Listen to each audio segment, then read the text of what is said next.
Sergeant Lynn Beard spends most of his time here, but when he's not working at the Abilene Police Department, you can most likely find him here at the Abilene Public Library.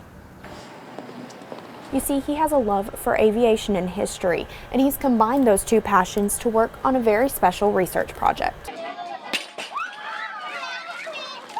It's fair to say it was a splash. KTAB's Kathleen Barkley volunteered to be dunked in the dunking booth, or was volunteered at the Mission Abilene gathering. Well, I don't know about you, but I have been checking Facebook just about every day to see if April the giraffe had her baby. And Dylan, guess what? I woke up to it and I saw it. It happened! April had her baby. She had her baby boy this morning at Animal Adventure Park, and we took to Facebook to ask what you think the new calf should be named. Some of our favorites were Patches, Pokey, and my personal favorite was Finally, because, well, it took forever to arrive. I mean, he's finally here. You can also do it from your smartphone at AbileneGives.org, and you simply just go to their website, pick the nonprofit that you want to donate to. It'll take you to their link. You can donate easily, and we actually have a tally board back here so we can see how much money they've raised. So here we go. Let's find out.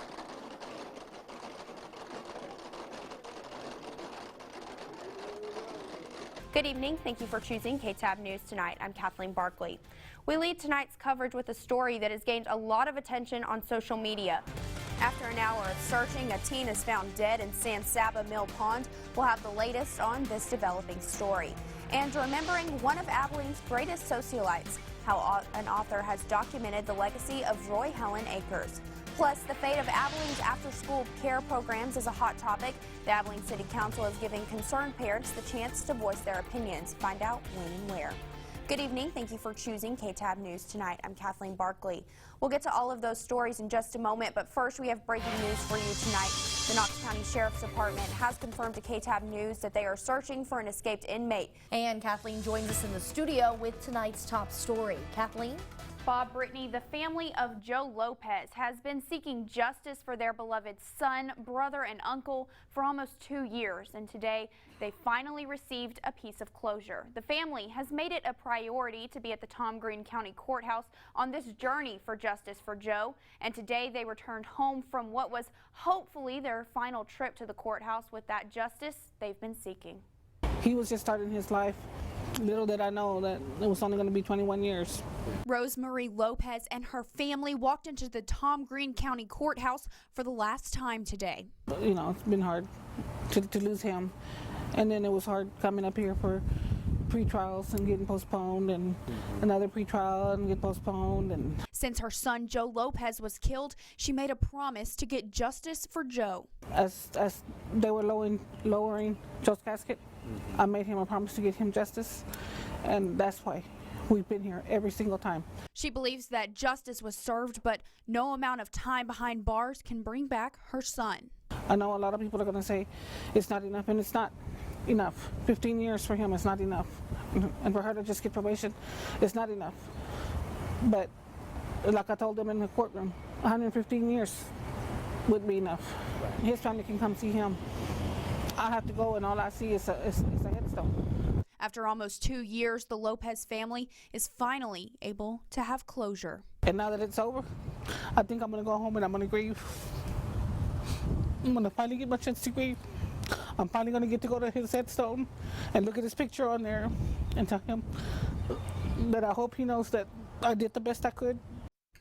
And Joe's family says the San Angelo Police Department was very helpful throughout this entire process. And although nothing can bring Joe back, they say they think he would be proud of them for sticking together as a family through this difficult time. Reporting live in the studio with coverage you can count on, Kathleen Barkley, KTAB News. Back to you at the desk. Kathleen, what have you learned? That's right, Brandy. I'm out here at the scene of what has now been ruled a homicide investigation. Now, we have been following this story since it broke early last night. KTAB's Kathleen Barkley now joins us in the studio after speaking with this concerned citizen. Kathleen. That's right, Bob and Brittany. Susan Throckmorton has called Jones County home for more than 40 years. She travels on FM 1226 twice a day, and she's witnessed countless wrecks along the curves. And she wants drivers to slow down and take those sharp curves along FM 1226 slowly. And today I met with her, and she showed me just 2 examples of this dangerous stretch of road. Take a look. It's a quiet morning on FM 1226 in Jones County. The kind Susan Throckmorton is all too familiar with, but her normal drive to check her cattle is interrupted by a feeling that she can't escape. Sadness. That's because as she passes two locations just feet apart, she's reminded of two people that lost their lives. Right over there, a young lady from Stamford was killed in her car. And a 2-year-old child over here. It's just heartbreaking. She says during her 40 years of living on FM 1226, at least 6 crashes have been fatalities. It's very upsetting to live nearby and see people injured or killed in your area. She believes the common factor, the road.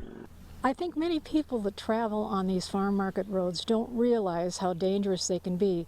Curves can suddenly appear on the roads. Some of them snake back and forth. Others are straight as a string and make people think that they can drive really fast. She's hopeful that a solution will come. If something could be done to prevent people dying, it would be a good thing. Because she says 6 lives lost are 6 too many. How can you hold back the tears? And here's the sad spot where 2 people died that didn't need to.